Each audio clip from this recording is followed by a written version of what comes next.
आ गए हैं। पर हम इतनी बात कह देते हैं, यदि आप जी का अन्याय अत्याचार हमारे ऊपर इसी प्रकार से बना रहा तो हम भड़केंगे।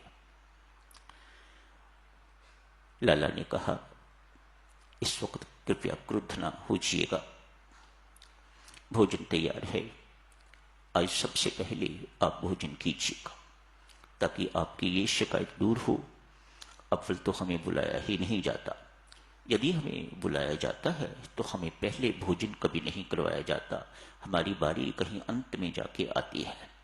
आप पहले देवताओं को खिलाते हो, फिर मानवों को खिलाते हो, और फिर यदि बचता है तो फिर हमारी बारी आती है।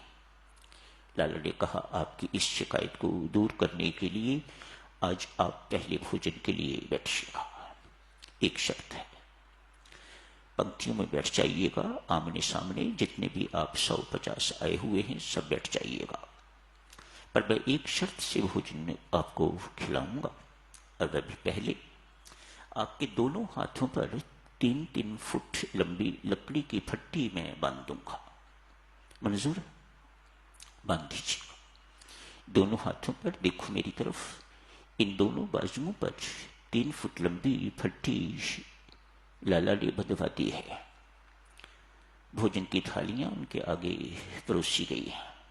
लाला स्वयं परोस रहा है ताकि इनकी हर शिकायत जो है वह दूर हो।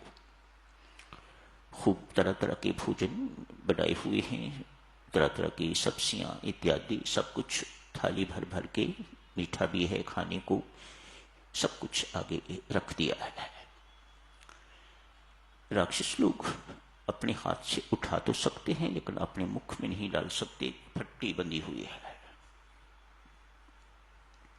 लाला की चाल देखिए, किस तरह से एक कर्मयोगी, किस तरह से एक संत दूसरों को समझाता है। दोनों हाथों पर फट्टी बंधी हुई है, ये कोने यहां से झुक नहीं सकती, मुड़ नहीं सकती, तो अपने मुख में वे राक्षस कुछ डाल नहीं सकते। सभी के सभी राक्षस भूखे हैं, और जब भूखे होते हैं तो द्वेष की भावना, निराशा की भावना इत्यादि इत्यादि पैदा होती है। आपस में उन्होंने लड़ाई झगड़ा शुरू कर दिया।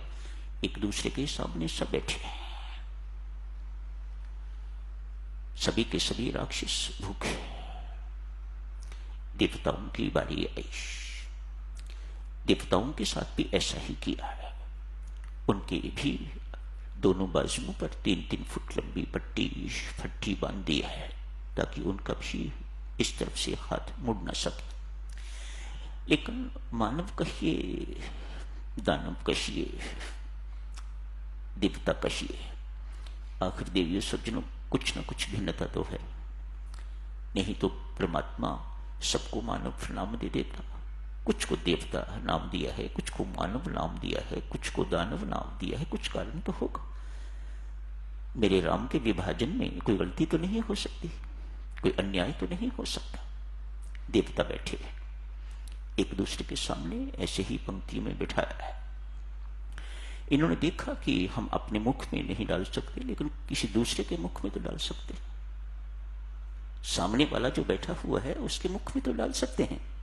बस इधर वाले उनके मुख में डालते हैं, उधर वाले इनके मुख में डालते हैं, और सारे के सारे देवता पेट भर के स्वादु भोजन खाया। जो दूसरे को पालना जानता है वह कभी भूखा नहीं रह सकता। याद रखना इन बातों को। जो अपने पेट को पालने के साथ साथ दूसरे का पेट पालना भी जानता है वह व्यक्ति कभी भूखा नहीं रह सकता।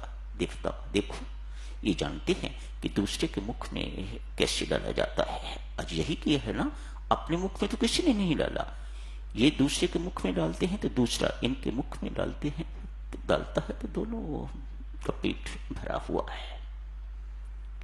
जो मानव दूसरे के मुख में डालना नहीं जानता उसे ही दानव कहा जाता है, दानव बन जाता है।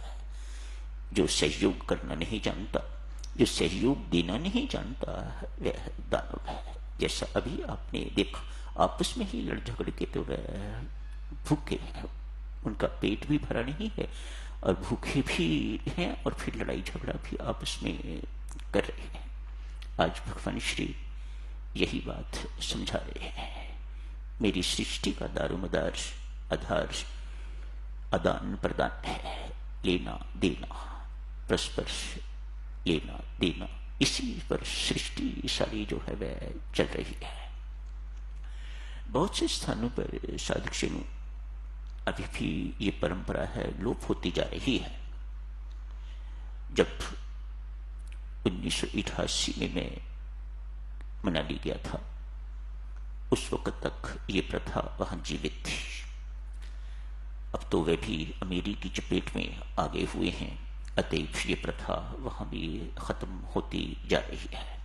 नहीं है, क्या करते थे, सबके अपने अपने खेत हैं और सब स्वयं ही किसानी करते हैं, कोई नौकर चाकर नहीं है। महिलाएं अक्सर खेती का कामकाज करती हैं और किसी के पास राजमा की फसल ज्यादा हो जाती है, किसी के पास कोई सब्जी ज्यादा हो जाती है, किसी के पास पशु ज्यादा हैं तो उनके पास दही ज्यादा होता है, घी ज्यादा होता है। तो जितना ज्यादा होता है उतना वह औरों को बांट देते हैं और जिनको बांटा जाता है, जो उनके पास ज्यादा होता है, वह उसके बदले में उनको वस्तु दे दी जाती है। इस प्रकार से गांवों के सिलसिले ही नहीं, परमात्मा की सारी सृष्टि जो है वह इसी प्रकार से चलती है। हम जाने न जाने वह दूसरी बात है, लेकिन भगवान श्री ने आज इस बात को स्पष्ट किया है गीता जी में। तो समय हो गया है साधुजनों, अभी यही समाप्त करने की इजाजत दीजिएगा। हम सब कर्मयोगी हैं, इसे याद रखिएगा। स्वामी जी महाराज ने हम सब के लिए और शब्द प्रयोग किया है, हम सब भक्तिमय कर्मयोगी हैं। भक्तिमय कर्मयोगी, इस शब्द को बहुत याद रखिएगा और फिर इसे अपने जीवन में बसाइएगा, तो आप भी गीता जी के आदर्श पुरुष बन सकते हैं। शुभकामनाएं, मंगल कामना।